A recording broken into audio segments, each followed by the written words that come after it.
अस्सलामुअलैकुम वरहमतुल्लाहि वबरकातुहू अऊज़ु बिल्लाहि मिनश्शैतानिर्रजीम बिस्मिल्लाहिर्रहमानिर्रहीम रब्बि इश्रह ली सदरी व यस्सिर ली अमरी वहलुल उक़्दतम मिन लिसानी यफ़क़हू क़ौली अल्लाहुम्मा सल्लि अला मुहम्मदिन नबिय्यिल उम्मी व अला आलिहि वसल्लिम तस्लीमा।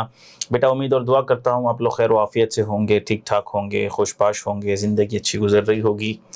अच्छा बेटा, हमारी इंट्रोडक्टरी ओरिएंटेशन सेशन के बाद आज ही पहला सेशन है और हमारे ओरिएंटेशन सेशन के अंदर हमने काफ़ी सारी चीज़ें डिस्कस की थी, जिसके अंदर हमने इस सब्जेक्ट का ब्रीफ ओवरव्यू, क्या क्या हमने पढ़ना है, क्या क्या हमने कवर करना है, आईकैप का syllabus document, exam pattern, reasons of failure, और रीजंस ऑफ फेलियर के ऊपर हमने बड़ी डिटेल डिस्कशन की थी एग्जामिनर कमेंट्स की रोशनी में।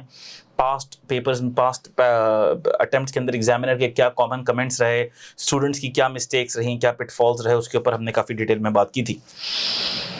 अच्छा बेटा, आज के सेशन के अंदर हम अपनी डिस्कशन का आगाज़ करेंगे जो रीसेंट बजट है which has been implemented through the Finance Act 2026।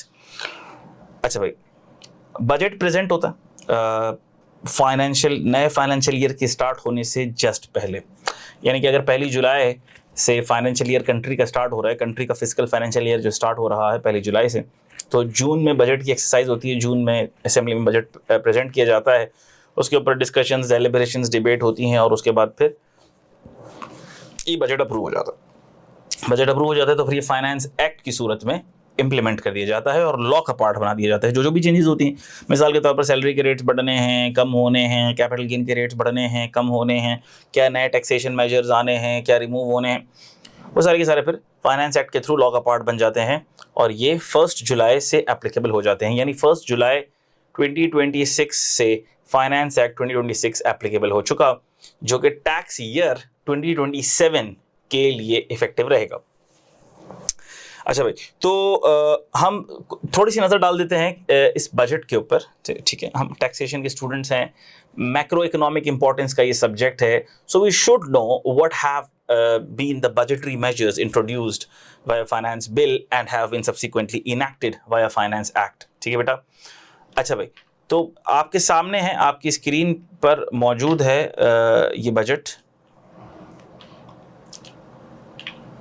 अच्छा भाई, एक सेकंड अगर आप मुझे दीजिएगा बेटा, सिर्फ और सिर्फ, ठीक है। अच्छा भाई, इसमें आप लोग देख सकते हैं बजट में कि सबसे पहले टॉप लाइन की बात करते हैं, रिसीट्स के सेक्शन की बात करते हैं, रिसीट्स, और फिर हमारे पास हैं एक्सपेंडिचर्स। अच्छा, वैसे ही होता है मिसाल के तौर पर कि आम तौर पर जब हम घर का बजट बनाते हैं तो हम पहले ये देखते हैं हमारी कितनी चादर है, हम उतने पाँव फैलाएं, ठीक है। हाँ, कितनी इनकम है, वालिद साहब की कितनी इनकम है, उतने पाँव फैलाएं। लेकिन मुल्क के केस में और ख़ास तौर पर हमारे मुल्क के केस में चीज़ें उल्टी चल रही हैं। हम पहले ये डिसाइड करते हैं हमारे इतने एक्सपेंसेस हैं, ये तो हैं ही हैं, उसके ऊपर तो हम कट ऑफ कर नहीं सकते। गवर्नमेंट की स्पेंडिंग बढ़नी है तो बढ़नी है, सैलरियाँ बढ़नी है तो बढ़नी है, पेंशन बढ़नी है तो बढ़नी है, डिफेंस के ऊपर खर्चा बढ़ना है तो बढ़ना है, सूद देना है तो देना है। और आपको बहुत ज़्यादा हैरानगी होगी when you see the proportion of interest. आप देख सकते हैं एक्सपेंस में इंटरेस्ट पेमेंट्स का कितना बड़ा पोर्शन है। यानी कि अगर आप बात करें टैक्स रेवेन्यू रिसीट्स की, अच्छा नेट रेवेन्यू रिसीट्स, जो कि टैक्स रेवेन्यू या नॉन टैक्स रेवेन्यू से आपको डिराइव हो रहा है, तो उसमें से कितना बड़ा चंक फेडरेशन के रेवेन्यू का ये इंटरेस्ट पेमेंट्स खा जाता है, सूदी पेमेंट्स, जो कर्ज हैं। खैर, तो कहने का मकसद ये है कि सबसे पहले ये एक्सपेंसेस प्लॉट कर दिए जाते हैं कि इंटरेस्ट इतनी है, pension, defence affairs and services, grants, देख भी सकते हैं ये जो हमें कर्जे देने हैं, कर्जों के ऊपर सूद देना है, कर्जे देने नहीं, कर्जों पे तो सूद देना है। पेंशन, जो लोग रिटायर हो चुके हैं, जो लोग अपने घर पर अब मौत के फरिश्ते का इंतज़ार कर रहे हैं, आखिरत का इंतज़ार कर रहे हैं, उनको घर बैठे पेंशन मिल रही है। उनको, उनकी वाइफ, अगर वो चले गए हैं तो उनकी वाइफ को, यानी कि आपको बड़ी हैरानगी होगी कि जो जजेस वगैरह रिटायर होते हैं तो उनकी पेंशन ऑलमोस्ट करीबन उनकी सैलरी के ही बराबर होती है। इतनी सिग्निफिकेंट पेंशन, महीने की 4-4 लाख, 5-5 लाख की, ठीक है। And for those fellows who are good for nothing for the state, who have retired, but still defence affairs and services, अच्छा डिफेंस अफेयर्स एंड सर्विसेज 3,000 अरब, 3,000 अरब, are you getting this? 3 trillion. अच्छा भाई, खैर कंट्री की हिफाजत बहुत ज़रूरी है और बहुत सारे फ्रंट्स के ऊपर हमारे जो आर्म्ड फोर्सेस हैं वो अभी कन्फ्रंटेशंस के अंदर मसरूफ़ हैं। लेकिन बहरतौर हमारे जैसे थर्ड वर्ल्ड कंट्री जिसकी डेवलपमेंट के ऊपर बहुत सारा बजट लगना चाहिए, वो इन जंगी महाजों में ही उलझ कर रह गया है। खैर, फिर grants and transfer to provinces and others, grants बहुत सी चीज़ों के अंदर गवर्नमेंट अगर ग्रांट्स दे रही है प्रोविंसेस को, सब्सिडीज़ दे रही है किसी आइटम पर, प्रोडक्ट पर, आटे पर, चावल पर, चीनी पर, मिसाल के तौर पर। सिविल गवर्नमेंट की रनिंग ऑफ सिविल गवर्नमेंट की रनिंग से क्या मुराद है? उनकी सैलरीज वगैरह, provision for emergency and others and public sector development expenditure, आम आवाम की फलाह बहबूद के लिए खर्चा जो होगा वो सिर्फ कितना होगा वो आपके सामने आ चुका। अच्छा, फिर अब इन अखराजात को पूरा करने के लिए टैक्स रेवेन्यूज़ प्लॉट किए गए कि अगले साल हम इतने टैक्स रेवेन्यू इकट्ठे कर पाएंगे। ऐसी बात है, अगले साल की बजटिंग हो रही है। अच्छा, टैक्स रेवेन्यूज़ में कौन कौन से रेवेन्यूज़ आते हैं ये हम देखेंगे कि जिसमें इनकम टैक्स भी है, WWF, WPPF भी है, डायरेक्ट टैक्सेस भी हैं, इनडायरेक्ट टैक्सेस भी हैं, सारे बात करेंगे उस पर हम। देख सकते हैं आप 15.264, this is basically the area of our discussion. ये है हमारा एरिया ऑफ डिस्कशन जो हमारा सब्जेक्ट है, टैक्स रेवेन्यू, जिसको हमने पढ़ना है कि क्या मेजर्स हैं, कैसे अप्लाई होंगे, कैसे टैक्स कैलकुलेट होगा। अच्छा, अब ये जो टैक्स रेवेन्यू है जो आपको नज़र आ रहा है, इसका ब्रेकडाउन गिवन है यहाँ पे बेटा।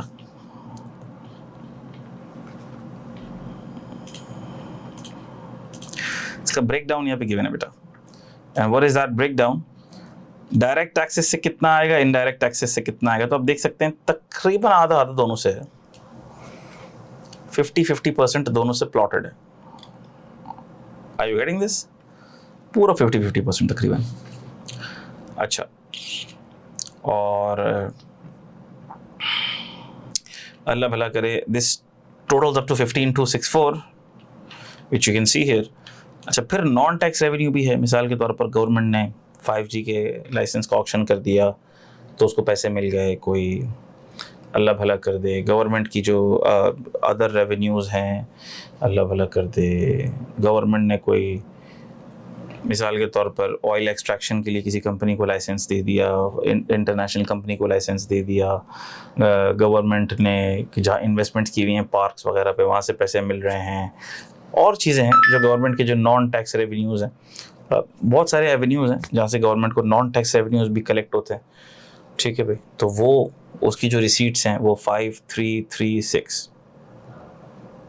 ठीक है, प्रोविंशियल शेयर NFC अवार्ड्स के तहत 18th कॉन्स्टिट्यूशनल अमेंडमेंट्स के तहत सूबों को उनका हिस्सा दे दिया जाएगा। तो फिर गवर्नमेंट के पास, यानी कि फेडरल गवर्नमेंट के पास जो बचेगा वो 11,751 बच जाएगा। 11,751 बच जाएगा sir, against the total expenditures of 18,771।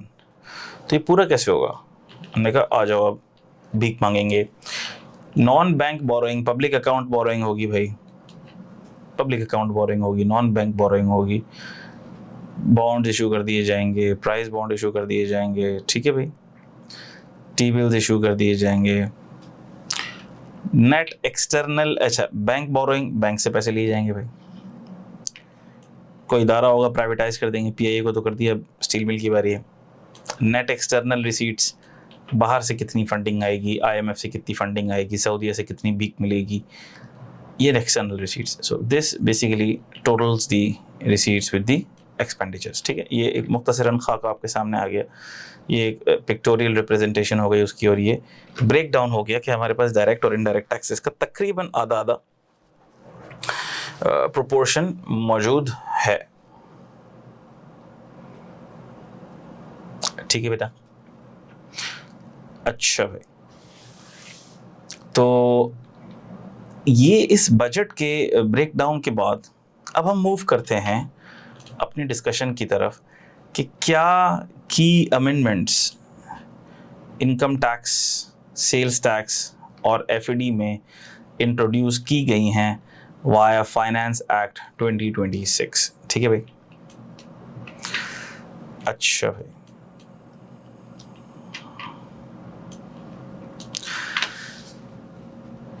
तो अब हम एक सबसे पहले ब्रीफ ओवरव्यू लेंगे कि क्या क्या चेंजेस हमने पढ़नी हैं, क्योंकि जाहिर सी बात है काफ़ी स्टूडेंट्स ऐसे भी होते हैं कि जिन्होंने पढ़ा है पहले tax but they are unaware of the current development के सर क्या हैं, अब की अटेम्प्ट में क्या चेंजेस एप्लीकेबल होंगी, आपके एग्जाम्स में हमसे क्या चीज़ें पूछी जा सकती हैं, और ये जो अमेंडमेंट्स होती हैं ये काफ़ी इंपॉर्टेंट होती हैं एग्जाम पर्सपेक्टिव से। तो जो मोटी मोटी बातें हैं जो आप समझ सकते हैं तो वो हम इंशाल्लाह आपको समझाएंगे। बाकी जब ड्यूरिंग द कोर्स इंशाल्लाह ताला हम वो टॉपिक पढ़ रहे होंगे स्पेसिफिक टॉपिक, तो उससे रिलेटेड जब वो बात डिटेल में आएगी तो फिर डिटेल में बात करेंगे। अभी हम एक ब्रीफ ओवरव्यू आपको देते हैं that what have been the major amendments which have been introduced by Finance Act 2026। अच्छा भाई, तो इसके मल्टीपल सेक्शंस हैं। सेक्शन ए में इनकम टैक्स से रिलेटेड जो अमेंडमेंट्स होगी हम उसकी बात करेंगे। रिलीफ फ्रेमवर्क फॉर इंडिविजुअल्स, अच्छा उसके अंदर काफ़ी सारी अमेंडमेंट्स हैं जिसमें कुछ रिलीफ फ्रेमवर्क्स भी हैं इंडिविजुअल्स के लिए, कुछ रिलीफ्स इंट्रोड्यूस किए गए हैं। इमूवेबल प्रॉपर्टी से रिलेटेड भी कुछ रिलीफ्स हैं। सुपर टैक्स की रिस्ट्रक्चरिंग हुई है इस बार। अच्छा, एओपी की डेफिनेशन के अंदर एलएलपी को डाला है। कॉर्पोरेट टैक्स में कुछ मॉडिफिकेशंस देखने में आई हैं। डिजिटल इकोनॉमी ट्रैकिंग, अच्छा जो सोशल मीडिया प्लेटफॉर्म से जो अर्निंग्स हो रही है उसको ट्रैक करने की कोशिश की गई है।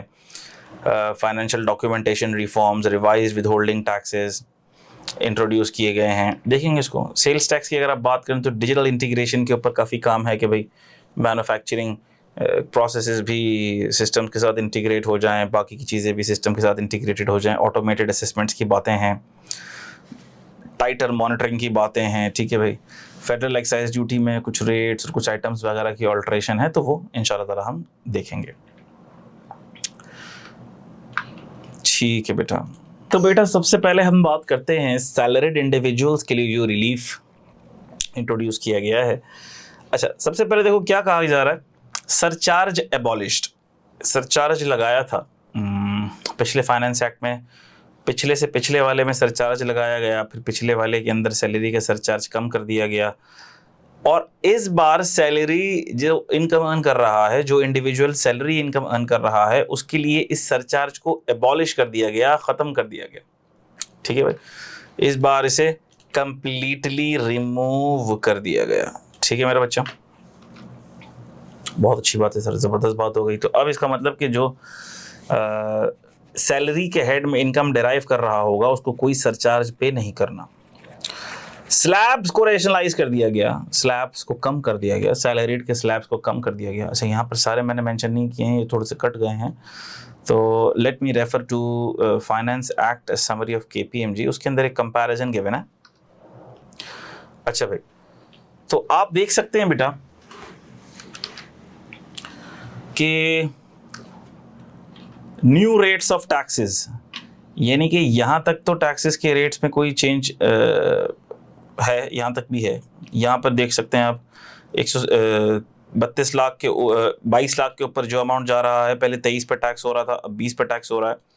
32 के ऊपर जो अमाउंट जा रहा था वो 30 पर टैक्स हो रहा था, अब 25 पे होगा। और 41 के ऊपर जितना भी है वो पहले 35 पे टैक्स हो रहा था, लेकिन अभी 25, 29, 32 और 35 इस हिसाब से ये स्लैब रेट्स को रैशनलाइज किया गया है, जिसकी वजह से इम्पैक्ट आएगा और टैक्स इंसिडेंसेस कम होंगे as mentioned here in this chart. ठीक है मेरा बच्चा। अच्छा भाई, फिर आ जाओ रियल इस्टेट और property tax and property related taxation के ऊपर जो ओवरऑल या इम्प्रूवमेंट की गई है उसको रैशनलाइज किया गया है। तो रियल इस्टेट सेक्टर्स के लिए काफ़ी ज़्यादा रिलीफ आपको नज़र आएगा। सेक्शन 7E था टैक्स ऑन डीम्ड इनकम। ठीक है, इमूवेबल प्रॉपर्टी जो कि भले वेकेंट भी क्यों ना पड़ी हो, और उसके ऊपर एक डीम्ड रेंटल इनकम का सेक्शन था जो कि ओमिट कर दिया। फेडरल कॉन्स्टिट्यूशन कोर्ट की जो रूलिंग थी उसके हिसाब से बेसिकली उसकी कॉन्सिक्वेंशियल चेंज है, वो पहले ही फेडरल कॉन्स्टिट्यूशन कोर्ट ने इस फाइनेंस एक्ट के आने से पहले ही उसको रूल आउट कर दिया था, रिपील कर दिया था। अच्छा भाई, एडवांस टैक्स के रेट्स में काफ़ी रैशनलाइजेशन आई है। सेल और ट्रांसफ़र 236C ये 2.25 पर आ गया। इसका रेट काफ़ी हाई जाता था, ठीक है। लेट फाइलर्स की कैटेगरीज भी थी, अल्लाह भला करे। इनएक्टिव की लेट फाइलर की कैटेगरी भी थी, तो ये 10 से भी ऊपर चले जाता था, ठीक है। 11 तक चले जाता था रेट सेल के ऊपर। लेकिन इसको रैशनलाइज करके कितना कर दिया गया बेटा? 3.25%, ठीक है। अगर तो कोई लेट फाइलर है, नॉन फाइलर है, तो वो 11.5, लेट फाइलर का 11.5 तक जा रहा था, लेकिन ये 3.25% कर दिया, ठीक है। परचेज के ऊपर भी फ्लैट रेट 1.25% कर दिया गया, बेनिफिशियल रेट है काफ़ी। लेट फाइलर वाली कैटेगरी ओमिट कर दी गई। अच्छा भाई, फिर इनहेरिटेड प्रॉपर्टी की कॉस्ट, इससे रिलेटेड सेक्शन 79 जो नॉन रिकग्निशन रूल था, वो कहता था कि भाई अगर प्रॉपर्टी इनहेरिट भी हुई है तो जो ओरिजिनल कॉस्ट फादर के हाथों में थी, या जिसके पास से प्रॉपर्टी आपके पास आ रही है उसके हाथों में जो ओरिजिनल कॉस्ट थी वो आपके लिए कॉस्ट ट्रीट होगी। तो basically now this has been changed, और अब वो जो FMV है on exact date of transfer to beneficiary, जो FMV है उस डेट की जब बेनिफिशियरी को एसेट ट्रांसफर हो रहा है वो कॉस्ट बन जाएगी। और ये भी फिर लॉ का पार्ट बना दिया गया कि अगर पोस्ट डेथ फैमिली सेटलमेंट्स हो रही हैं अगर लीगल हायर्स के बीच में, तो वो भी कोई इनकम को अराइज नहीं करेंगी। फॉरेन CVT अबॉलिश कर दिया गया, ठीक है भाई। सुपर टैक्स के रेट्स जो हैं उसके अंदर काफ़ी रैशनलाइजेशन आपको देखने को मिलती है भाई। पहले 5 करोड़ से अल्लाह भला कर दे, आप ये देख सकते हैं कि पहले हर तरह के जो थे पर्सन, अब लास्ट के अगर रेट्स देखेंगे तो हर तरह के जो पर्सन्स थे 15 करोड़ उसके ऊपर जो इनकम थ्रेशोल्ड जा रहा होता था उसके ऊपर सुपर टैक्स अट्रैक्ट हो जाता था। लेकिन आप देख सकते हैं कि खैर बैंकिंग कंपनीज वगैरह के लिए भी रेट की रैशनलाइजेशन वगैरह की गई। और फिर बाकी जो रेजिडुअल कैटेगरी है ऑल अदर पर्सन के लिए इसको 50 करोड़ कर दिया गया कि अगर आपकी इनकम 50 करोड़ से ऊपर जा रही है तो फिर सुपर टैक्स आपके ऊपर अट्रैक्ट होगा, ठीक है भाई। अच्छा भाई, फिर बेटा ये भी देखो रिलैक्सेशन दी गई एक्सपोर्ट सेक्टर के लिए कि अगर कोई ऐसा पर्सन है जिसकी एक्सपोर्ट प्रोसीड्स टोटल टर्नओवर के 80% से ज़्यादा है, यानी कि उसकी सारी मेजर प्रोसीड्स एक्सपोर्ट्स ही हैं, तो उसके ऊपर भी सुपर टैक्स के रूल्स अप्लाई नहीं होंगे। पार्टनरशिप की डेफिनेशन के अंदर LLP वगैरह को भी इंक्लूड कर लिया गया, ठीक है भाई। अच्छा भाई, ये भी बड़ी एक इंटरेस्टिंग टैक्सेशन है, टैक्सिंग द डिजिटल इकोनॉमी। अच्छा भाई, तो बेटा टैक्सिंग द डिजिटल इकोनॉमी, अब जो सोशल मीडिया क्रिएटर्स हैं, कंटेंट क्रिएटर्स हैं, यूट्यूब से पैसा कमा रहे हैं, फेसबुक से, इंस्टाग्राम से, टिकटॉक से या ऐसे किसी मीडियम से, और आपको पता है कि ठीक ठाक पैसा कमा रहे हैं, एक व्यूज़ के ऊपर मतलब ठीक ठाक पैसे मिलते हैं, thousands of views, millions of views video के ऊपर, ठीक है भाई। फिर वो डकी भाई के पैसों पर जो नज़र थी, डकी भाई का वाला जो इंसिडेंट हुआ वो भी आपके सामने है, और उसके पास कितना पैसा निकला, ठीक है। तो पैसा कहाँ से निकला? पैसा अर्न कर रहे थे। तो ऐसे बहुत से जो यूट्यूबर्स हैं, जो सोशल मीडिया कंटेंट क्रिएटर्स हैं, तो FBR की कोशिश ये है कि अब उनके पैसों के ऊपर ज़रा टैक्स लगाया जाए, उनको टैक्स नेट में लाया जाए। बाहर तौर इसमें काफ़ी सारी मोडालिटीज़ के चैलेंजेस हैं, वो किस तरह से कैटर होंगे वो तो वक्त बताएगा। लेकिन बाहर तौर दिस सेक्शन या this regime introduces or imposes a 5% minimum tax for resident individuals appearing on active taxpayer list. Imposes a 5% final tax for non-resident persons without any permanent establishment. ये non-resident की taxation में आप देखेंगे क्या होती है permanent establishment, ठीक है भाई। बैंक इसको काट लेगा, जब ये पैसे आ रहे होंगे तो बैंक काट लेगा ना। This is the challenge that how the bank is going to know कि ये कंटेंट क्रिएशन से आने वाला पैसा है, ठीक है। अब इसके अंदर जो भी ऑपरेशनल हिचेज होंगी वो तो with the passage of time resolve होंगी, लेकिन कहने का मकसद ये है कि FBR ने इसको टारगेट किया हुआ था और इसको टैक्स नेट में लाया गया है इस बार। ई-कॉमर्स प्लेटफॉर्म, ये लास्ट टाइम भी डिजिटली ऑर्डर्ड गुड्स और digitally ordered services, digitally delivered goods and digitally delivered services के ऊपर टैक्स इंट्रोड्यूस किया गया था 1% एंड 2% का, जो कि FTR में जा रहा था। अच्छा, इस बार इसमें कुछ चेंजेस की गई हैं। क्या चेंजेस की गई हैं कि भाई वो जो लोकली डिजिटली डिलीवर्ड गुड्स हैं, जो कि डिजिटल प्लेटफॉर्म्स के थ्रू गुड्स सेल हो रहे हैं, वेंडर्स सेल कर रहे हैं या तो किसी इंटरमीडियरी के थ्रू, किसी मार्केट प्लेस के थ्रू, ऑनलाइन मार्केट प्लेस के थ्रू सेल कर रहे हैं, ई कॉमर्स प्लेटफॉर्म्स के थ्रू सेल कर रहे हैं।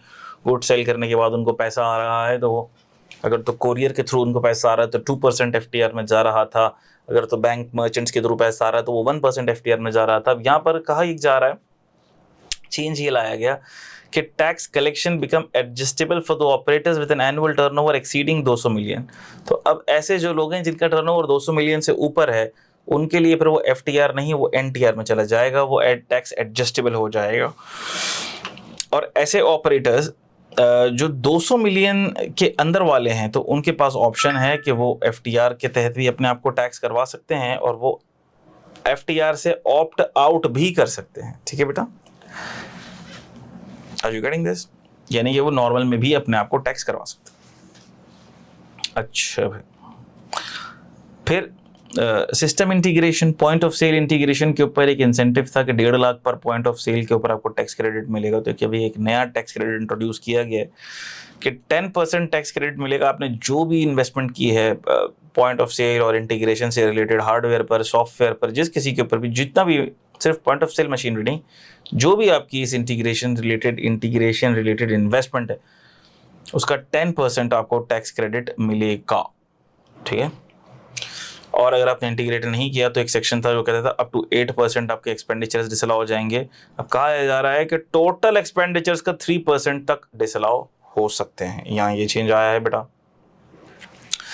विदहोल्डिंग टैक्स के रेट्स में चेंज आया है। ठीक है बेटा, कुछ सर्विसेज के ऊपर रेट्स कम कर दिए गए, कुछ पे बढ़ा दिए गए। स्पेसिफाइड सर्विसेज के ऊपर आप देख सकते हैं जो ट्रांसपोर्ट, कोरियर, कार्गो, होटल वगैरह 6 से 7 कर दिया गया। इंडिपेंडेंट प्रोफेशनल्स के ऊपर रेट में कोई चेंज नहीं किया गया। Terminal port operating reduced. Export of goods transactions 1% था मिनिमम, उसको 1.25 कर दिया गया ताकि वो टर्नओवर टैक्स से इन लाइन आ जाए 113C से। रेमिटेंसेस सेंट अब्रॉड, ये एक बेनिफिशियल चेंज है कि भाई डेबिट क्रेडिट कार्ड वाली ट्रांजैक्शन पे जहाँ पहले 5 लग रहा था वहाँ 0.5 लगेगा। डिस्ट्रीब्यूटर डीलर्स की कुछ कैटेगरीज के ऊपर 0.25 से 0.5 कर दिया गया। उसके अलावा जितनी भी सर्विसेज हैं, जो भी रेजिजुअल बच कुछ गई, उन पर उन्होंने कहा भाई 1% आप कम कर दो, अगर कोई बच गई हैं तो ठीक है, बचती हैं इसके अलावा भी तो वो फिर 14 पर चली जाएंगी। ठीक है बेटा, ये एक मेजर चेंज है। खैर रेट कार्ड में आपको ऐसे सारे रेट की चेंजेस आपको वैसे ही मिल जाएंगी, और ये रेट कार्ड जो है KPMG रेट कार्ड भी ये स्टूडेंट्स फोल्डर के अंदर रिवाइज वाला मैंने रख दिया है। ठीक है बेटा। अच्छा बेटा, फिर कुछ मज़ीद छोटी छोटी अमेंडमेंट्स हैं जो हर तौर कुछ रेट से रिलेटेड हैं, लेकिन बहुत ज़्यादा इंपॉर्टेंट नहीं एग्जाम पर्सपेक्टिव से के लिए। कुछ कैपिटल मार्केट से रिलेटेड, कुछ इन्वेस्टमेंट इनकम से रिलेटेड कुछ अमेंडमेंट्स हैं। लाइफ इंश्योरेंस और तकाफुल गेंस को टैक्स नेट में लाकर उसके ऊपर कुछ परसेंटेजेस सेट की गई हैं कि भाई अगर तो आपकी कोई पॉलिसी चल रही है, लाइफ पॉलिसी चल रही है, उस पर जो भी ग्रॉस फाइनेंशियल गेन्स आएंगे आपको उसके ऊपर FTR मैकेनिज्म टैक्स सेट किया गया है। कितना भाई, अगर विद इन 1 ईयर पे आउट है तो 15%, 10% विद इन 1 to 4 years, और अगर डेथ या डिसेबिलिटी के ऊपर कोई बेनिफिट मिल रहा है under takaful policy, insurance policy, तो it will remain exempt. NCCPL को कह दिया गया कि भाई जो बैंक्स, इंश्योरेंस फर्म्स या म्यूचुअल फंड्स जो अपने कैपिटल गेन की कैलकुलेशन खुद कर रही थी, अब आप उसको टेक ओवर कर लो भाई। ठीक है, डेट सिक्योरिटीज़ और कुछ इन्वेस्टमेंट्स जो फॉरेन करेंसी या फॉरेन करेंसी वैल्यूएशन अकाउंट के थ्रू थे, उसमें कुछ टैक्स रेट में चेंज आया है। फिर एक बड़ी इंपॉर्टेंट चीज़, एक सेकंड मेरा बेटा, 1 मिनट अगर आप पूछते हैं इसको। अच्छा भाई, faceless and algorithmic administration. Now this is something important and very encouraging from administrative point of view, कि कहा जा रहा है कि अब हम फेसलेस ऑडिट्स, एल्गोरिथमिक एडमिनिस्ट्रेशन को इंट्रोड्यूस करेंगे। यानी कि बेसिकली IT को यूज़ करेंगे इन tax assessments, recoveries, appeals and all that. मिसाल के तौर पर जिस तरह कोई भी आपको कोई इशू आता है कि इलेक्ट्रिक का, PTCL का, तो जिस तरह फेसलेस एक इंटरेक्शन होता है, कस्टमर सपोर्ट पर टिकट लॉग होती है, आपका केस रिजॉल्व होता है। तो कहने का मकसद ये है कि यहाँ पर इसी तरह का मैकेनिज्म होगा कि जिसमें फेसलेस ऑडिट होगा। टैक्स पेयर का और कमिश्नर का आमना सामना नहीं होगा। जब टैक्स पेयर और कमिश्नर का आमना सामना होता है तो तारीख गवाह है कि 2 करोड़ की भी टैक्स लायबिलिटी बनती हो वो 20 लाख 25 लाख में सेटल हो जाती है, इसमें रिश्वत चली जाती है किसी कमिश्नर के पास 19 से 18 लाख रुपए की और 1 लाख रुपए का टैक्स गवर्नमेंट के पास चला जाता है। बाहर तो और इस लेवल की करप्शन होती है और बहुत ज़्यादा गवर्नमेंट ट्रेजरी को एक ठीक ठाक लॉस है। ठीक है, अब बहुत सी कंट्रीज के अंदर ये मैकेनिज्म चल रहा है, but how effective will this be in Pakistan environment, the time will tell. लेकिन बाहर तो और this is a good sign, good symbol. इसमें बात ये हो रही है कि फेसलेस फ्रेमवर्क इंट्रोड्यूस करवाया जाएगा, ऑटोमेटेड ऑडिट्स होंगे, फेसलेस ऑडिट्स होंगे, फेसलेस जुरिस्डिक्शंस होंगी। जाहिर सी बात है, अब AI है, डेटा आपके पास है, ट्रांजैक्शंस का डेटा आपके पास है। ठीक है, न्यू नेशनल फेसलेस सेंटर्स बनेंगे, identity, voice and facial appearance of the investigating officer remain confidential. भाई उनकी तो कॉन्फिडेंशियल रहेगी, लेकिन टैक्स पेयर का डेटा तो उसके पास जा रहा है ना, वो तो फ़ोन करके मैसेज करके पैसे मांग सकता है ना भाई। So it should be both ways for effective channelisation. Algorithmic settlement proposal, मिसाल के तौर पर कोई मसला कोई सिस्टम ने आइडेंटिफाई कर लिया कि भाई आपने टैक्स कम दिया है, तो अब सिस्टम ही प्रपोज कर देगा कि भाई आप इतना टैक्स पे कर दो, अपनी भी जान छोड़ो हमारी भी जान छोड़ दो, आगे की प्रोसीडिंग से बच जाओ। मिसाल के तौर पर भाई बात ये आ रही है कि भाई आपको हमने प्रपोजल दे दिया कि आप 2 लाख रुपए, 3 लाख रुपए, 5 लाख रुपए टैक्स दो, जान छोड़ दो, तो ऑटोमेटिकली प्रपोजल जनरेट हो जाएगा। Acceptance within 10 days permits instant return revision without penalties. जबरदस्त। Data integrity, banks must flag reports transactions. वो बैंक्स के ऊपर कुछ रिक्वायरमेंट्स हैं कि भाई वो फ्लैग करें, रिपोर्ट करें ट्रांजैक्शन वगैरह वगैरह। Compliance, audit and dispute resolution, independent case scrutiny committee अल्लाह भला करे, वो उस पर उसके पैनल के ऊपर कुछ टैक्स एक्सपर्ट वगैरह होंगे। ठीक है भाई, ताकि अननेसेसरी लिटिगेशंस वगैरह ना हो। Active tax payer list. अच्छा भाई, अब कहने का मकसद ये है कि पेनल्टीज़ वगैरह को बहुत ज़्यादा बढ़ा दिया गया, इंडिविजुअल्स 25,000 कर दिया गया। ठीक है भाई, खैर इस दफ़ा जो चेंजेस आई हैं उसमें पेनल्टीज़ में ऐसा लग रहा है कि पेनल्टीज़ के थ्रू ही टारगेट्स पूरा करेगा FBI। पेनल्टीज़ को ठीक ठाक इंक्रीज कर दिया गया। Audit oversight revisions, FBI can contract specialized third party to order re audits और फोर्स कॉस्ट अकाउंटेंट वैल्यूएशंस। खैर पिछली दफ़ा भी FBI को चार्टर्ड अकाउंटेंट्स के डोमेन में टांग अड़ाने की इजाज़त मिल गई थी, ये उसकी एक्सटेंशन है, which is not very welcoming from chartered accountants community. अब देखना ये है कि ये जो रिफ्ट है ये कितनी चलती है और कहाँ तक चलती है। ठीक है बेटा। अच्छा भाई, फिर कुछ सेकंड शेड्यूल की अमेंडमेंट्स हैं, कुछ क्लॉजेस ओमिट हुए हैं, कुछ एग्जेम्पशंस हैं और भी और बहुत सारी चीज़ें हैं। आप छोटी छोटी चीज़ें आप देखेंगे। ठीक है भाई, विद होल्डिंग एग्जेम्पशन खत्म हुई, कोई non corporate iron and steel manufacturing units now fall with in the scope of minimum tax regime, पहले नहीं थे। ठीक है भाई। अच्छा भाई, इसी तरह जो ट्रेडिंग हाउसेस की जो विद होल्डिंग टैक्स हॉलीडे था ट्रेडिंग हाउसेस का, वो ख़त्म हो गया। अच्छा भाई, तो ये कुछ बातें हैं आसान सी। और सेक्टर स्पेसिफिक फिर कुछ ऑथराइज शिपिंग एजेंट्स हैं, उनके लिए कुछ डेफिनेशन वगैरह में चेंज आया है। एक इम्पॉर्टेंट चीज़ जो fix tax for small retailer, this is important, this is interesting, applies to the local shopkeepers with an annual sales turnover up to 200 million. और उन्होंने लोकल शॉपकीपर्स को बोला ये है कि भैया आपका टर्नओवर क्या पूरे साल का 20 करोड़ तक है? मैंने कहा जी। मैंने कहा टैक्स फिर हम आपका फिक्स कर देते हैं 1% ऑफ एनुअल सेल्स। ठीक है भाई। Minimum annual tax floor set at 25,000 filed via simplified 1-page return. Exempt from routine field audits, purchase withholding collections and mandatory POS integration. Displays a custom QR code verification banner at the business site to block random check entries. देखिए शुरू में FBR ने कहा कि भाई हम छापे भी नहीं मारेंगे, कुछ करेंगे भी नहीं, 1% ऑफ एनुअल सेल्स जो है वो आप बस दे दो और आपकी ख़त्म हुई कहानी, और उससे ऊपर जाएगा तो फिर एडजस्टेबल हो जाएगा, वरना फिक्स है आपका। और मिनिमम 25,000। ठीक हो गया भाई। तो कहने का मकसद क्या है? कहने का मकसद ये है कि सर ये बेसिकली एक रिलीफ दे दिया गया, एक इम्यूनिटी दे दी गई, एक रिलैक्सेशन दे दी गई। किनको? वो स्मॉल रिटेलर्स को। पहले इसके ऊपर बड़ा हुआ था कि भाई इंटीग्रेट करो और Tier 1 रिटेलर और बहुत ज़्यादा सख्ती तो सेल्स टैक्स के अंदर भी आप देखेंगे और इनकम टैक्स के अंदर भी, तो बेसिकली ये इम्यूनिटी दी जा रही है, क्योंकि ये जो सख्ती वाले मेजर्स थे, टीयर 1 वाले मेजर्स थे, उससे हुकूमत को कुछ ख़ास फ़ायदा हुआ नहीं, सेल्स टैक्स कलेक्ट हुआ नहीं। और इस बार आप देख भी लेंगे कि सेल्स टैक्स से जो कलेक्शन है वो रिड्यूस कर दी गई, इनकम टैक्स के ऊपर ज़्यादा फोकस किया गया है। बाहर तौर let's see that how this scheme progresses, लेकिन जो टैक्स एक्सपर्ट्स का और जो मेरा समझना और मानना है वो यही है कि हुकूमत ये चाहती है कि किसी तरह से लोकल जो स्मॉल शॉपकीपर्स हैं, शॉप ओनर्स हैं, वो एक दफ़ा आ जाएं, ज़रा हमारे नरगे में आ जाएं किसी तरह से। अभी भले वो 20,000 दे दें, 25,000 दे दें, 30,000 रुपये दे दें, लेकिन फिर अगले साल भी तो आएगा ना। एक दफ़ा जब हमारे चुंगल में फंस चुके होंगे तो फिर हम पॉलिसी चेंज कर देंगे, चीज़ों को इंक्रीज़ कर देंगे, रेट्स को इंक्रीज़ कर देंगे। And this how it had happened in the past as well. ठीक है बेटा, तो ये की इनकम टैक्स की चेंजेस थी। ठीक है बेटा, इसमें 7E वगैरह की प्रॉपर्टी से रिलेटेड और दूसरी चीज़ें, फेसलेस ऑडिट्स, मिनिमम एक्सपोर्ट का टैक्स 1.25 कर दिया गया, ब्ला ब्ला वगैरह वगैरह। ठीक है बेटा, सो अब हम 5 मिनट के ब्रेक के बाद इंशाल्लाह ताला देखेंगे सेल्स टैक्स की अमेंडमेंट्स क्या क्या हैं। अच्छा बेटा देखो, सेल्स टैक्स के अंदर जो अमेंडमेंट्स हैं, की अमेंडमेंट्स, वो तो देखो शेड्यूल्स में आती है ना। 3rd शेड्यूल के अंदर आइटम बढ़ा दिए, 6 शेड्यूल में कुछ डाल दिए, कुछ हटा दिए, 8 शेड्यूल में कुछ डाल दिए, कुछ हटा दिए, वो तो आती है, वो हम देख ही लेंगे।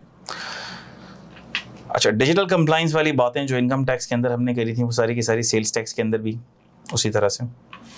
डेबिट क्रेडिट नोट वही थ्रू इलेक्ट्रॉनिक मैकेनिज्म एडजस्ट होंगे। ठीक है भाई, डिजिटल इनवॉइस मैट्रिक्स, वो डिजिटल इनवॉइसिंग वाली चीज़, उसको कंपलसरी करना है, वो सारी की सारी इंटीग्रेशन, अब सारी इनवॉइसेस ऑनलाइन डलेंगी, इंटीग्रेट होंगी, सिर्फ टीयर 1 नहीं, सारी जो भी रजिस्टर्ड टैक्स पेयर्स हैं।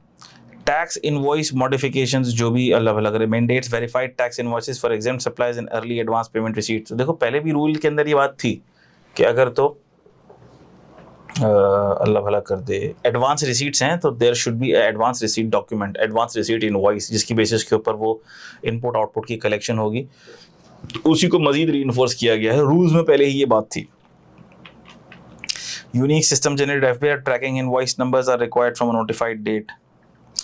मिरर एडमिनिस्ट्रेशन, ठीक है भाई, ऑटोमेटेड ऑडिट्स वाली बातें मैंने कहा सारी कर चुके हैं हम लोग। इनपुट टैक्स एडजस्टमेंट की सीलिंग, एफबीआर के पास ऑथराइजेशन आ गई कि वो सीलिंग को ऊपर नीचे कर सकते हैं। ठीक है भाई, इनपुट टैक्स की जो सीलिंग है सेक्शन 8B की, इनपुट टैक्स की जो सीलिंग है 90% है, उसको ऊपर नीचे कर सकते हैं। ठीक है भाई,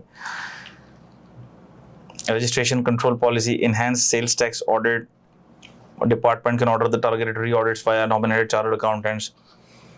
वही policy related, administrative related changes दिखाने के लिए कि भाई हम बहुत अच्छे हैं। वॉलंटरी डिस्क्लोजर्स, अगर तो आपने खुद ही से बता दिया तो भाई पेनल्टीज वगैरह, reduce penalty matrix if tax discrepancies are deposited voluntarily during the audit phase. अच्छा भाई, ट्रैकिंग रीस्ट्रक्चर्ड, कहाँ चला गया? अच्छा, real time production monitoring system, production को भी हम रियल टाइम मॉनिटर करेंगे भाई। जो भी तुम्हारी प्रोडक्शन के बैचेज होंगे एफबीआर के सिस्टम के अंदर हिट होने चाहिए। बात यह है कि दिल्ली दूर रास्ती, ये वाली चीज़ें ऐसी हैं कि इसमें it will take time. Requirement, the placement of official tax stamps, banderoles और video analytical links stamp and barcode gear must be acquired directly from an FBR licensed licensee. चीज़ें बहुत ज़्यादा ऑटोमेशन की तरफ लेके जाने की कोशिश की गई है, but still it will take a lot of time in doing all this. पहले जो डिजिटल इनवॉइसिंग है वो तो अभी तक पूरी हो नहीं पाई ठीक से, और प्रोडक्शन मॉनिटरिंग के ऊपर जाने की बातें हो रही हैं। ठीक है, बातें होनी चाहिए, शुरू भी हो जाना चाहिए काम, but it will take time. Seizure and physical confiscation layers, items move without tracking, उसको फिर सीज कर लिया जाएगा जो ऑनलाइन ट्रैकिंग के बगैर मूव करेंगे। डिस्पोजल वाया पब्लिक ऑक्शन, कुछ जिन चीज़ों के लिए पब्लिक ऑक्शन की रिक्वायरमेंट है वो होना चाहिए। इंटरेस्टिंग चीज़ ये आ रही है बेटा, टीयर 1 रिटेलर का थ्रेशोल्ड वही 200 मिलियन कर दिया गया जो इनकम टैक्स वाला है। यानी कि अगर अब 200 मिलियन से कम किसी का टर्नओवर है तो हमने कहा कि सर अब उस रिटेलर को अलग से सेल्स टैक्स में रजिस्टर कराने की ज़रूरत नहीं है, टीयर 1 इंटीग्रेशन करने की ज़रूरत नहीं है, वो टीयर 1 रिटेलर नहीं बनेगा। ये एक मेजर रिलीफ सेल्स टैक्स के अंदर भी दे दिया गया। फिर स्टील सेक्टर के एनर्जी बेस्ड कलेक्शन की कुछ रूल्स के अंदर अल्लाह भला करे कुछ ऑल्ट्रेशंस वगैरह हुई हैं कि किस तरह से वहाँ पर भी पैसे ज़्यादा लिए जाएंगे। थर्ड शेड्यूल के अंदर काफ़ी सारी एंट्रीज बढ़ गई अचानक से। फूड, डेयरी, बेवरेजेस के अंदर क्या क्या बढ़ा, पर्सनल केयर, हाउस होल्ड में क्या बढ़ा, ये आप लोग खुद रीड कर सकते हैं।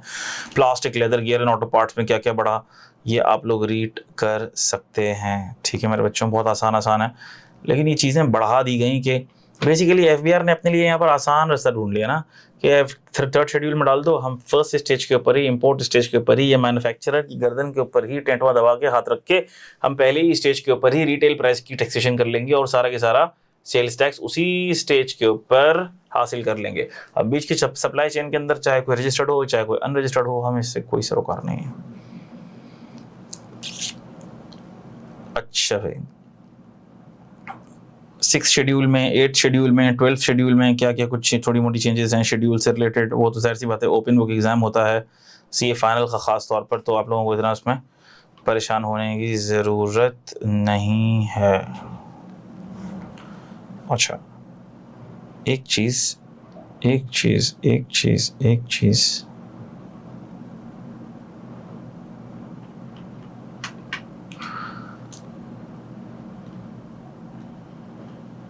ये वाली, ये बड़ी इंपॉर्टेंट है। क्या? पहले सेल्स टैक्स की विदहोल्डिंग जो अनरजिस्टर्ड परचेजेस होती थी, तो उसमें कंपनीज पर ये रिक्वायरमेंट थी कि अगर वो अनरजिस्टर्ड परचेजिंग कर रही है, कंपनी कोई अनरजिस्टर्ड परचेजिंग कर रही है, तो वो sales tax 5% of gross supplies का सेल्स टैक्स विदहोल्ड कर लेगी। सिर्फ कंपनी पर ही रिक्वायरमेंट थी। अब ये रिक्वायरमेंट इंडिविजुअल और एओपी पर भी लगा दी गई है, और ये काफ़ी खतरनाक बात है। ठीक है, इसके ऊपर तफसीली बात करेंगे जब इंशाल्लाह ताला सेल्स टैक्स के अंदर हम ये 11th शेड्यूल को स्टडी करेंगे, लेकिन ये पहले नहीं था और अब ये लगा दिया गया है, यानी कि इंडिविजुअल और एओपी भी उस केस में अब सेल्स टैक्स विदहोल्डिंग एजेंट बन जाएगा जहां पर वो अनरजिस्टर्ड परचेजिंग कर रहे हैं। एफईडी वगैरह की अमेंडमेंट्स हैं कुछ, वो अमेंडमेंट्स ऐसी हैं कि माइनर सी अमेंडमेंट्स हैं, कुछ रेट की अमेंडमेंट्स हैं। ठीक है बेटा, एक डिजिटल इंटीग्रेशन टर्म्स, कोई फेसलेस विंग्स और automated processing, special excise duty को डिफाइन किया गया है, लगाया गया है। Launches a separate special duty on selected first schedule items functioning on top of regular FED के अलावा भी कुछ स्पेशल एक्साइज ड्यूटी चार्ज की गई है कुछ आइटम्स के ऊपर। ठीक है, और तो ऐसी कोई ख़ास चीज़ नहीं है। ठीक है, revised vehicle FED layout, vehicle के ऊपर एफईडी के लेआउट में चेंज आया है। गुड्स एंड कमोडिटीज़ के अंदर कुछ रेट एडजस्टमेंट्स हैं, इंटरनेशनल एयर टिकट्स वगैरह के ऊपर। ये जाहिर सी बात है ओपन बुक चीज़ें हैं, तो इसमें कोई रॉकेट साइंस बातें नहीं हैं। तो ये मेन बातें हमने कवर कर ली एफईडी से रिलेटेड भी। अच्छा बेटा, लगे हाथों ज़रा हम प्रोविंशियल सेल्स टैक्स की भी की चेंजेस को देख लेते हैं। कोई बहुत ज़्यादा एग्जाम पर्सपेक्टिव से इंपॉर्टेंट तो नहीं होती, लेकिन इसमें एक दो चेंजेस ऐसी हैं जो काफ़ी की हैं और एग्जाम पर्सपेक्टिव से भी वो काफ़ी ज़्यादा इंपॉर्टेंट हो सकती हैं। So let's discuss those changes as well, क्योंकि जब हम देख ही रहे हैं चीज़ों को तो अच्छी एक डिस्कशन हमारी हो जाएगी। अच्छा, प्रोविंशियल सेल्स टैक्स की अगर हम बात करें तो पंजाब रेवेन्यू अथॉरिटी, अच्छा बेसिकली एग्ज़ाम में जो की प्रोविजंस होते हैं सारी प्रोविंसेस के सर्विसेज से रिलेटेड, क्योंकि जाहिर सी बात है हर प्रोविंस का सेल्स टैक्स ऑन सर्विस का लॉ अलग है, तो जो कॉमन प्रोविजंस और की प्रोविजंस होते हैं उसके ऊपर बात होती है। तो ये एक बहुत इम्पॉर्टेंट चेंज है जो आपको नज़र आएगा, सिंध में भी नज़र आएगा और यहाँ पर भी नज़र आएगा। अच्छा वो आगे आ रहा है। अच्छा, पीआरए के पंजाब रेवेन्यू अथॉरिटी की अगर हम बात करेंगे तो maximum permissible input tax adjustment for a single tax period is reduced from 90% to 80% of output tax. Now this is something dangerous. ठीक है, इन्होंने अपना थ्रेशोल्ड 90 से लेकर 80 कर दिया। कैपिटलाइजेशन रूल्स में कैपिटल गुड्स वगैरह की जो इनपुट इमीडिएट मिल जाता था, उन्होंने बोला भैया हम इमीडिएट इनपुट आपको नहीं दे रहे, उसको 12 मंथली इंस्टॉलमेंट के अंदर मिलेगा वो। अच्छा भाई, सप्लायर लिस्ट, तो ये दो मेन अमेंडमेंट्स आपको पीआरए के अंदर नजर आती हैं कि एक तो 90 से 80% ऑफ आउटपुट टैक्स, ये थ्रेशोल्ड लो हुआ है। जाहिर सी बात है जो टैक्स पेयर के फेवर में नहीं जाता, टैक्स पेयर के अगेंस्ट जाता है, क्योंकि जाहिर सी बात है पहले अगर 90% तक सारा हम इनपुट क्लेम कर सकते थे, 90% ऑफ आउटपुट टैक्स तक अपना इनपुट एडजस्ट कर सकते थे, तो पेमेंट कम बनती थी। अब पेमेंट ज़्यादा बनेगी भाई, आपकी 20% पेमेंट बनेगी। अब तुम कैपिटलाइजेशन में हम पूरा के पूरा मशीनरी का इनपुट अलाउ कर लेते थे, अब कहा जा रहा है नहीं भाई अब अचानक नहीं कर सकते, 12 इक्वल मंथली इंस्टॉलमेंट्स में करना पड़ेगा। Supplier list verification, risk based digital evaluation, ये तो एडमिनिस्ट्रेटिव बातें हैं। अच्छा भाई, रिड्यूस्ड रेट हाइक्स, अच्छा ये कुछ लोअर टियर कैटेगरी थी, वो 5% से 8% कर दी गई विदाउट इनपुट एडजस्टमेंट, ठीक है। The lower tax tier for a wide variety of domestic services, वो इंक्रीज कर दिया गया। तो वो क्या आइटम्स हैं वो आपको पता होना चाहिए, ठीक है बेटा। करेंसी ट्रेडिंग स्प्रेड नेट, पहले जो मनी चेंजर वगैरह थे वो अयाशी मचा रहे थे, हमने कहा भाई उनको भी, उनकी जो स्प्रेड चार्जेस हैं उसके ऊपर 3% टैक्स लगेगा, और पेनल्टीज़ वगैरह अगर इनवॉइसिंग की रेगुलेशंस कंप्लाई नहीं की गई तो उसके ऊपर पेनल्टीज़ भी हम टैक्स पेयर को लगाएंगे। सिंध रेवेन्यू बोर्ड की एडजस्टमेंट में एजुकेशन सेक्टर की जो एग्जेम्पशन है वो कुछ रेशनलाइज की गई हैं, लेकिन ये जाहिर सी बात है अगर किसी की फ़ीस 5 लाख पर स्टूडेंट पर एनम से ऊपर है तो वो अट्रैक्ट होता है इसके ऊपर, तो आम स्टूडेंट्स अट्रैक्ट नहीं होते इसके ऊपर, तो it is not something very common. अच्छा, this is very very important, क्योंकि अकाउंटेंट्स और ऑडिटर्स कुछ सर्विसेज ऐसी थी जो रिड्यूस्ड रेट सर्विसेज कहलाती थी, यानी कि हम भी अगर बुक कीपिंग की सर्विस चार्ज करते थे तो 8% अप्लाई कर लेते थे, लेकिन अब ये चीज़ भी ख़त्म कर दी गई। These lines are reclassified under the standard 15% tax bracket opening up, तो 8% हम चार्ज कर लेते थे और इनपुट भी अलाउ नहीं होता था, लेकिन अब ये वाली जो कैटेगरी है ये ख़त्म कर दी गई और 15% टैक्स चार्ज होगा और इनपुट की एडमिसिबिलिटी भी अलाउ कर दी गई। ठीक है भाई, लीगल स्टे की बात हो रही है, एडमिनिस्ट्रेटिव मैटर्स हैं, इनवॉइसिंग सॉफ्टवेयर पेनल्टी। अच्छा भाई, क्या कहा जा रहा है, देखो अगर तो कोई ऐसा सॉफ्टवेयर डेवलपर पाया गया जिसने कुछ ऐसी कस्टमाइजेशन करी जो SBR की SRB की ई इनवॉइसिंग के प्रोटोकॉल्स को ब्रीच करे, आप समझ रहे हैं, और ऐसे बहुत से कंसल्टेंट्स होते हैं, सॉफ्टवेयर डेवलपर्स होते हैं जो करते हैं सिस्टम में ऐसी अमेंडमेंट कर देते हैं कि जिसकी वजह से कोई इनवॉइस FBR के सिस्टम पर इंटीग्रेट ही नहीं होती। जब वो इंटीग्रेट ही नहीं होती उसका आउटपुट देना ही नहीं पड़ता, तो 2 नंबरियाँ बहुत मचाई हुई हैं सॉफ्टवेयर डेवलपर्स ने। तो अब क्या कहा जा रहा है कि भाई इनवॉइसिंग सॉफ्टवेयर पेनल्टीज़, तो सॉफ्टवेयर के अंदर किसी डेवलपर ने भी ऐसी कोई उल्टी सीधी हरकतें की हुई हैं तो penalty up to 1 million. KPK Balochistan की कुछ चीज़ें हैं, KPK taxation of digital and virtual asset platforms, ठीक है भाई, it introduces a flat 5% sales tax targeting online platforms, ठीक है, covers operations that facilitate the exchange, purchase and sale of virtual digital assets, cryptocurrencies वगैरह, तो KP की government ने उसके ऊपर भी टैक्स लगाया है, ठीक है भाई। और कोई ऐसी ख़ास चीज़ें नहीं हैं जो आपके एग्ज़ाम से रिलेट करें। So this is it, and this slide deck, this document will be very useful for you, जिसमें हमने सारी की चेंजेस डिस्कस करी हैं। उसका मतलब आपको खुद पता लग गया कि बहुत ज़्यादा फंडामेंटल चेंजेस नहीं आई हैं, कहीं कहीं रेट्स रिड्यूस किए गए हैं, कुछ चीज़ों में चेंज आया है, सुपर टैक्स रिमूव कर दिया गया, digitally ordered goods and services में कुछ थोड़ा बहुत चेंज आया, बाकी मेजरली रेट का चेंज आया है, एडमिनिस्ट्रेटिव चेंजेस ज़्यादा आए हैं, लेकिन कोई फंडामेंटल मैकेनिज्म में चेंजेस एज सच बहुत ज़्यादा नहीं आए हैं, ठीक है। और ये रेट चेंजेस वगैरह ये आप लोगों के लिए इतने वो इशू वाली बात नहीं है, क्योंकि ओपन बुक के अंदर, हाँ इसको ओपन बुक नहीं है तो वो फिर उसके लिए थोड़ा सा ज़रा याद रखना पड़ेगा, otherwise this is not a big deal. So I think this is it, और नेक्स्ट क्लास से हम इंशाल्लाह ताला अपने बेसिक कॉन्सेप्ट से अपने चैप्टर वाइज डिस्कशन का आगाज़ करेंगे। Thank you very much, may Allah bless you all, take care lot. मुझे और सारे टीचर्स को दुआ में याद रखिएगा, अपना बहुत ख्याल रखिएगा। अस्सलामु अलैकुम रहमतुल्लाहि व बरकातुहू।